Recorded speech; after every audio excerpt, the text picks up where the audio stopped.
దాని కారణంగా రైతులు చాలా ఇబ్బంది పడ్డారండి.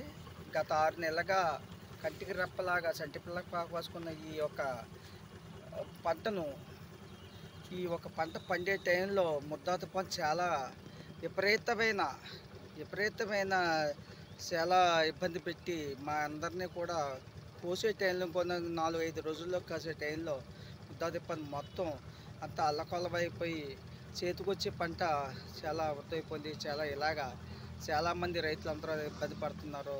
ఎంతో పెట్టుబడి పెట్టి ఎన్నో డబ్బులు పెట్టి మామూలు పొగలనగా కష్టపడి కంటికి రెప్పలా కాకపోతే పంట నాశనం అయిపోయింది. చూడండి, మొత్తం అంతా పాడైపోయి రైతులు చాలా ఇబ్బంది పడ్డారు. ఇబ్బంది పడి మొత్తం ఈ పంట పాడైపోయింది. పాడైపోయిన వల్ల చాలా లాసు. ఎంతో పెట్టుబడి పెట్టాం. ఇది ప్రభుత్వం మీ అందరూ సహాయ సహకారంతో ఈ రాయవరంలో కూడా చాలా మొత్తం సావారం ఈ పంటలన్నీ కూడా చాలా నష్టపోయారు. ఈ రైతులందరినీ కాపాడవలసిందిగా ప్రభుత్వాన్ని మనం ఇచ్చుకుంటూ పై అధికారుల ద్వారా మేము కోరుకుంటున్నామండి.